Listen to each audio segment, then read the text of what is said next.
আসসালামু আলাইকুম। ওয়ালাইকুম আসসালাম। কেমন আছেন ভাই? আছি ভাই আলহামদুলিল্লাহ। তো এখানে কি কাজ করছেন এটা? এটা আমের কাছে টেপ বানছি ভাই। আচ্ছা, ঠিক আছে। বিসমিল্লাহির রহমানির রহিম। তাহলে আপনারা গাছের টেপ বাঁধেন। আর আমের গাছে কিভাবে টেপ বাঁধা হয় বন্ধুরা, আমি এখন ক্রমান্বয়ে আপনাদেরকে দেখাতে থাকবো। স্টার্ট। এবং যাবতীয় তথ্য আপনাদেরকে দিব। এখন কি করছেন আপনি? ভাই এই যে গাছটা প্রসেস করছি টেপ বানবো তাই। প্রসেস না? হ্যাঁ প্রসেস করছি। বেজাতে আছে, একে জাতে লেসবো। আচ্ছা আচ্ছা আচ্ছা আচ্ছা আচ্ছা, ঠিক আছে। আচ্ছা, তারপরে এবার ছিলানো হচ্ছে না? এটা কি জাতের আম বানছেন আপনি? এটা খেসটাপাত বানবো ভাই। খিরসাপাত। এই ডালে এই গাছে কত রকমের আম বানবেন চিন্তা ভাবনা করছেন আপনি?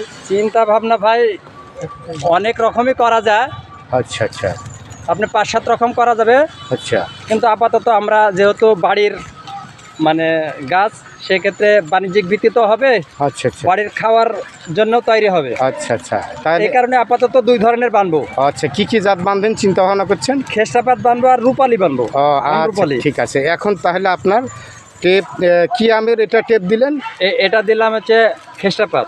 আর তারপরে টেপ জড়লেন নাকি? হ্যাঁ, এটা যে প্রসেস করলাম, 2টা ছিললাম, ছিলে 2টা একখানে করলাম। আচ্ছা, করার পরে আপনার পলি কাগজ দিয়ে 2টা একখানে করে জোড়ে দিলাম। আচ্ছা আচ্ছা, জোড়ে দেওয়ার পরে উপরে আরেকটা কভার দিলাম। আচ্ছা, কভার দিচ্ছেন এটা এখন? রোদে বৃষ্টিতে আচ্ছা, নষ্ট না হয়। আচ্ছা আচ্ছা আচ্ছা। আর মনে হয় যে তাড়াতাড়ি আবার ওই কুশিটাও নাই মনে হ্যাঁ। হয়। হ্যাঁ, আমরাও এক সময় এখন পর্যায়ক্রমে মনে করেন যে আজকে যেহেতু বাঁধা হলো, 15 থেকে 20 দিন পরে এই মাথাটা ফুটে যাবে। আচ্ছা আচ্ছা, এই মাথাটা ফুটে যাওয়ার পরে এই পলিটা এখান থেকে কেটে দিতে হবে। আচ্ছা, কেটে দেওয়ার 15-20 দিন পরে তখন এই ডানটিটা কেটে দিতে হবে। এর পাতা যখন একটু বড় হয়ে যাবে, এরকম সাবেক হয়ে যাবে, তখন এটা এখান থেকে কেটে দিতে হবে। আচ্ছা, বন্ধুরা দেখছেন আমের গাছে কিভাবে টেপ করা হয় এবং তার প্রসেস এবং পদ্ধতি যাবতীয় তথ্য আপনাদেরকে আমি দিচ্ছি এবং আমার ভাই দিচ্ছে। ওনারা এটা তাদের শখের বাগান এবং বাণিজ্যিক বাগান দুটোই আছে। বহু গাছই টেপ করা হয়েছে। যে টেপের পাতাগুলো, ওই যে আগেকার পাতাগুলো আবার জানে কাটা হবে, হয়তো প্রসেসিং চিন্তাভাবনা করছে। এই যে হ্যাঁ, কাটা হচ্ছে। ওখানে ঘাট তৈরি করা হবে, এই ঘাটে আবার হয়তো শুরু হচ্ছে কাজ। দেখুন, হ্যাঁ ক্যামেরাম্যান, হ্যাঁ ক্যামেরা দেখুন বন্ধুরা, হ্যাঁ কাজ কিভাবে হচ্ছে আমি দেখাচ্ছি আপনাদেরকে।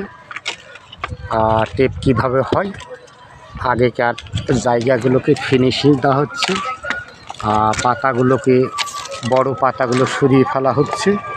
তারপরে এখানে মূল গাছে একটা ঘাট করা হবে, তারপরে যেটা দিয়ে লাগানো হবে সেখানেও একটা ঘাট করা হবে। দেখতে থাকুন। এখানে বিভিন্ন জাতের আমের অবশ্যই টেপ করা হবে, তবে এখানে এক জাত করা হলো। আগকারটা কি জাত করলেন? আগকারটা খেসটাপাত, এটা রূপালি। এটা রূপালি করবেন না? আচ্ছা, এক গাছে বহু স্বাদ, বহু রকমের আম পাবেন। রাজশাহী জেলা আমের জন্য বিখ্যাত। আম শেষ এই সমস্ত ছোট ছোট চারা গাছ। কতদিন আম ধরবে এটা? এটা 2 বছর পরে আম পাওয়া যাবে আশা করা যাচ্ছে। 2 বছর পরে। এই গাছটার বয়স কত নার্সারি বাদে? ও চারা গাছটার বয়স হচ্ছে লাগানো হচ্ছে 1 বছর। 1 বছর পরই সাধারণত কলম করা হয় না? আচ্ছা আচ্ছা আচ্ছা আচ্ছা, ঠিক আছে। সুন্দর একটা কথা যা আমরা জানলাম যে 1 বছর পরই টেপ করা হয়। যেনারা হয়তো দেশে এবং দেশের বাইরে আছেন, যেনারা জানেন না, তেনারা কিভাবে দেখেন যে কিভাবে টেপ করতে হয়। এই যে প্লাস্টিকের কি নিলেন এটা? এটা পলিথিন। 1.5 ইঞ্চি পলিথিন, বাজারে পাওয়া যায় কিন্তু। আচ্ছা আচ্ছা আচ্ছা, ঠিক আছে।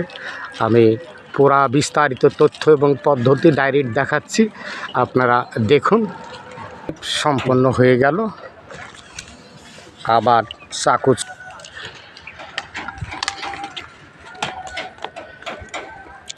আচ্ছা, এবার আপনার কাজ হয়ে গেছে। উপর থেকে আসতে হ্যাঁ, এবার আপনার কাজ হয়ে গেছে।